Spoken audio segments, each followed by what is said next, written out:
Hi, my name is Ed Acevedo, and I'm a professor and chair of the Department of Kinesiology and Health Sciences at Virginia Commonwealth University. I'm here with Christian Vande Velde, a retired professional cyclist, to talk a little bit about the science of cycling. This discussion is a part of a series of discussions that we'll be putting together to dovetail with the excitement that's building here in Richmond for the World Cycling Championships that'll be here in September.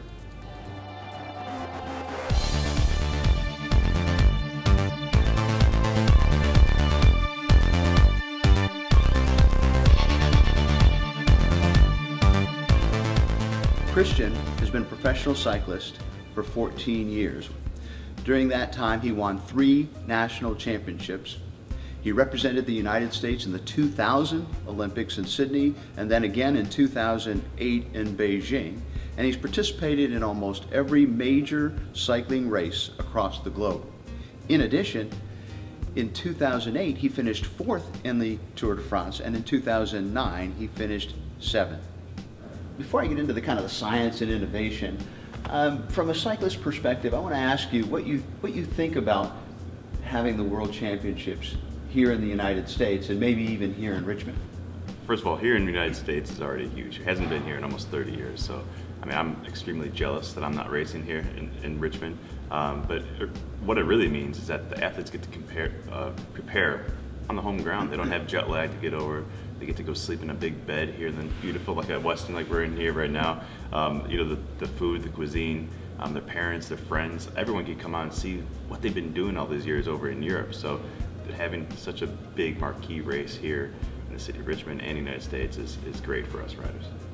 Let's switch over to kind of science and innovation. The innovation that maybe over the last 10 years you've seen happen to cycling. The cycle itself, the bicycle, maybe 2 that you think have transformed the bicycle. Oh man, I mean, where do you start? I mean, there isn't anything that we haven't uncovered over the last 10, 15 years. When even if you look at a bike, I have my first Tour de France bike from 1999, and that thing looks like a relic compared to what we ride now. From the tires to the wheels to the shifters. I mean, right now we have electronic shifters. I mean, these are the kind of things that were done in the 90s, but were horribly, you know, if it rained, they all went down to the biggest gear, you know, and those guys were in trouble. So what we have now, the technology that's gone into the tires, everyone's riding a bigger tire, which was completely opposite of what everyone thought was the proper way to go. We have a standard of how light the bike could be because people are getting too light. I mean, and then you go on to the other side with aerodynamics. Everyone spends time in the wind tunnel these days. Everyone has power meters on their bikes where, you know, only a select few had power meters before. I mean, it goes on and on and on. I mean, and then I think the biggest one has been nutrition. Nutrition has been absolutely paramount in how well people respond to their training, what kind of fuel they're putting in their body. I mean, it's actually, when you look at it, it's kind of a no-brainer, but it was really overlooked. And then I shouldn't say nutrition the final. The final, I would say, is psychology. You know, with sports psychology is a massive thing because, you know, the body follows the mind, and I think that is one of the final frontiers in sport. Yeah. So I'm going to get to nutrition and psychology in a minute, but let's go back to the bike. Some of those advancements, how have they impacted the recreational cyclist?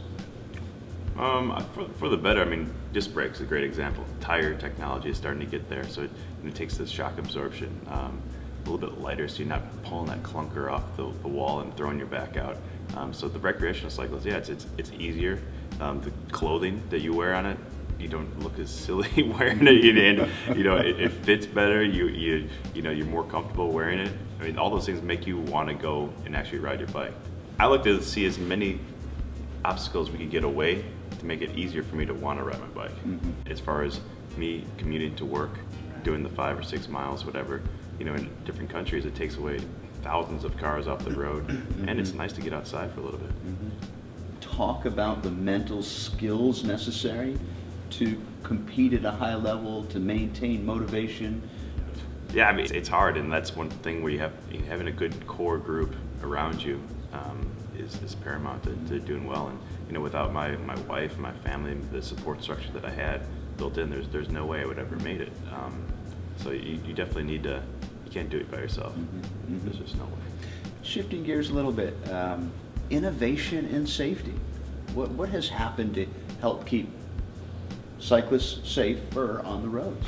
Yeah, not enough. I mean, for both sides, again, like you said, you know, for the cars worried about the cyclists and the cyclists worried about the cars. I mean, there's more cars on the road. It's a fact. And a lot of cities are taking big initiatives to have covered bike lanes or protected bike lanes, and these are great for both sides, because you know, a bike lane still is just a painted line. There's no protection there. I mean, it's not a force field or anything like that. So having something protected, having something in between the motorist and the cyclist is what we really need to go forward with. I mean, and especially as a driver, I mean, God forbid I ever hit a cyclist. I would feel so bad, and I couldn't not imagine what the press would be like afterwards either. But so these are the kind of things that I think of it as a motorist, and yeah, we get distracted, you know, looking around. I got two yelling kids in the back, and before you know it, you just ran into a cyclist. So those protected lanes, I think, are the way forward. Thank you so much. Pleasure. For taking time to come in and give us some of your expertise. We look forward to having you back in Richmond, and especially for the World Cycling Championships. Thank you. Thank you.